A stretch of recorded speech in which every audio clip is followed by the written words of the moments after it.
Hi, how are you? My name is Carlos Coto, and I am the host at Site for Sore Eyes blog. I'm doing this video uh, for my post on panic attacks. I am also an anxiety therapist, so I usually help people with panic attacks overcome them. So, now, why does a panic attack happen? Uh, in 1908, psychologists Robert M. Yerkes and John Dillingham Dodson uh, talked about a law that they called the Yerkes-Dodson law, and it applies to performance and arousal. And they expressed in the law that whenever you are in an arousal level, you can or you can't perform that well. For us, let's change the wording of arousal. Let's type anxiety. Sorry for my writing skills. Uh, so whenever so people may perform very well under anxiety, and they can manage to perform until they reach like the highest part of this mountain, and if they reach this part, the anxiety level is like getting very strong, and if you pass this anxiety level, if you are like having more and more and more and more and more anxiety, you will be able to perform less. So the performance starts to go down.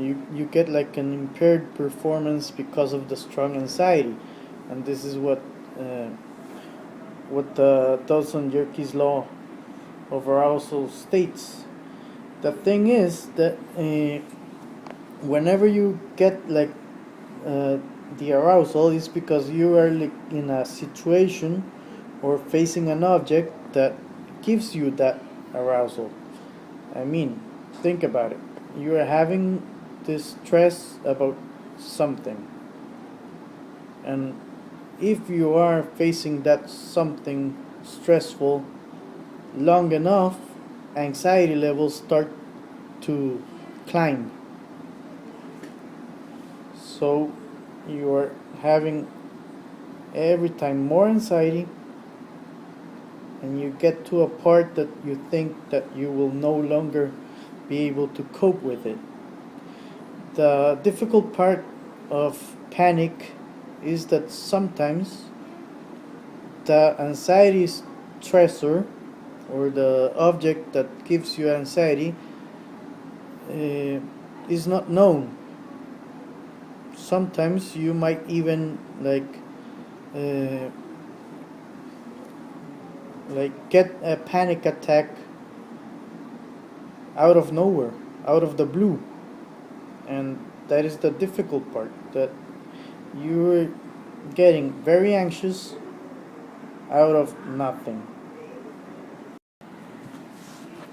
So in order to stop the panic attack and do it the right way, we need to start showing our body that it can habituate, it can go over the anxiety, and nothing bad is really going to happen.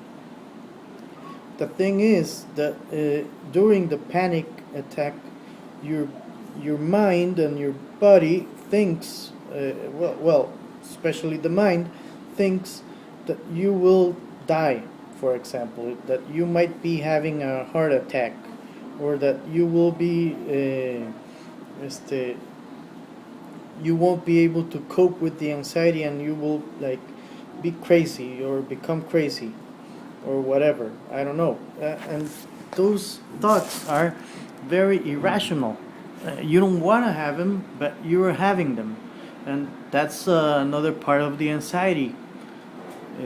So we need to help you understand that there is like a physiological part to the anxiety attack or the panic attack, and there's like a thought and emotional part of the attack. Okay, now, so the physiology of panic was first described by Walter Bradford Cannon, and he described it as a fight or flight response. He stated that animals react to threats with a discharge of sympathetic nervous system, which prepares him or her for a fight or flight pattern.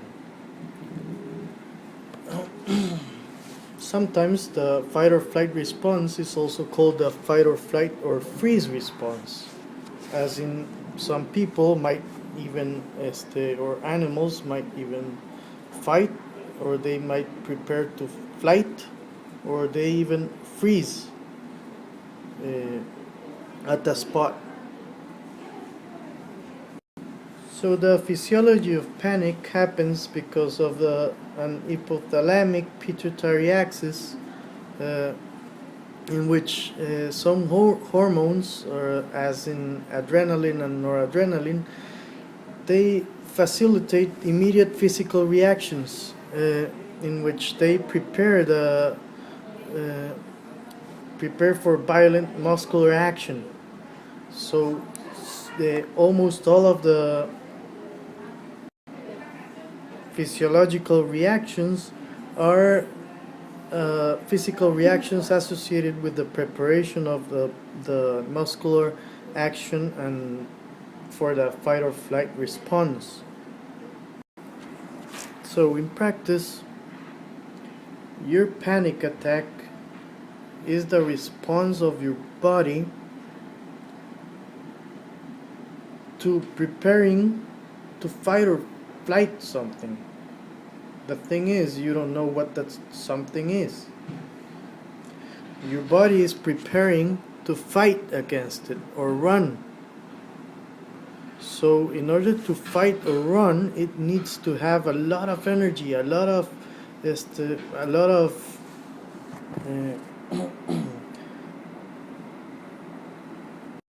reaction of the body parts working as a whole in order to fight or run.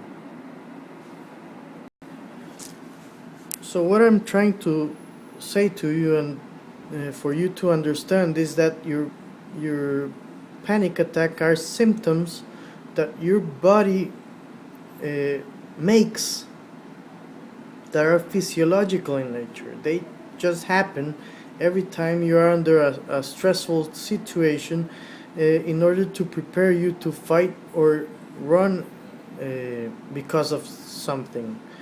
The difficult part is that in a panic attack, your body is reacting to an unknown source.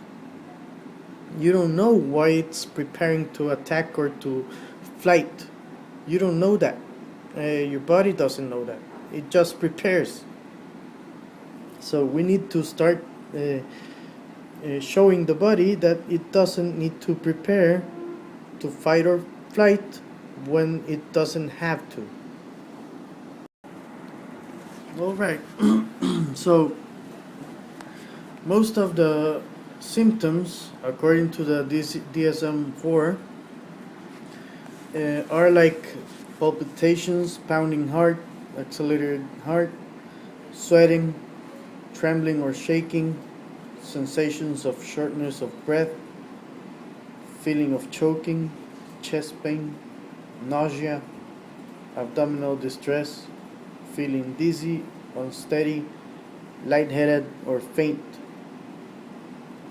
feelings of unreality. And I have to make a note here that most of these symptoms come precisely from your sympathetic system, uh, making sure that you will be able to fight or flight. Uh, let's uh, let's explain it a little bit more. Whenever you're in a stressful situation, an anxious situation, and you're facing that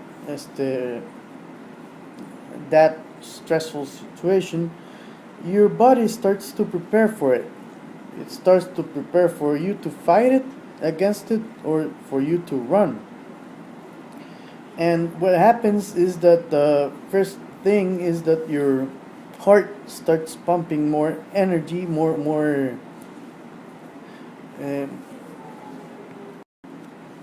more blood, and what it does, the sympathetic nervous system, what does is that it activates your body, and it activates in a way that your blood is taken from your extremities, your hands, your feet, and it's taken all the way to the trunk, to your body's trunk.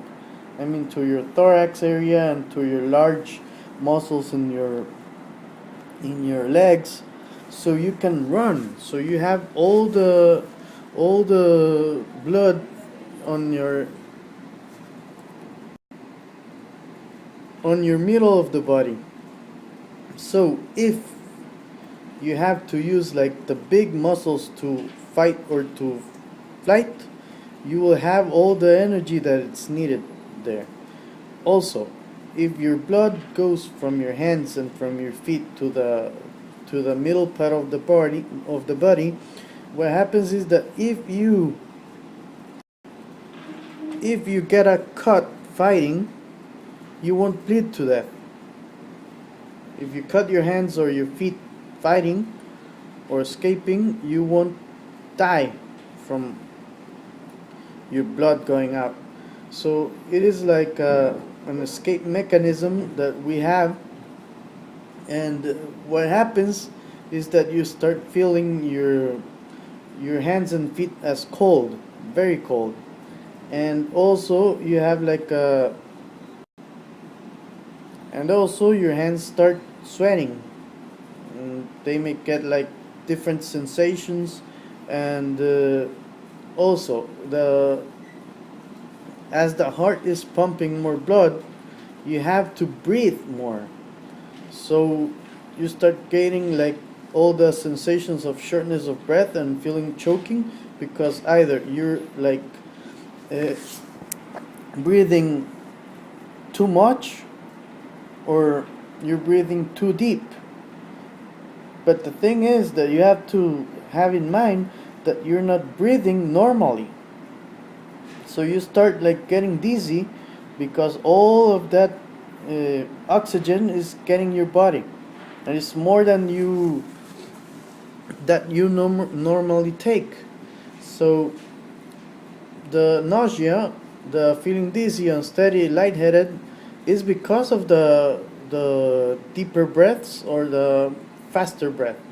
So you need to keep in mind that all these sensations, the paresthesias, the tingling sensations, the hot flushes, are because of the body activating itself, preparing for the fighting or flighting pattern. Uh, okay, thank you for watching the video. I hope that you understand that almost all of the symptoms that you're feeling when you're having a panic attack are a normal way of the body to defend itself. Uh, you may get more information about how to stop a panic at my site, at siteforsoreeyes.net. You may get the links down at the page here in YouTube. So thank you for watching, and also sorry about my English expression, but I try my best. Thank you.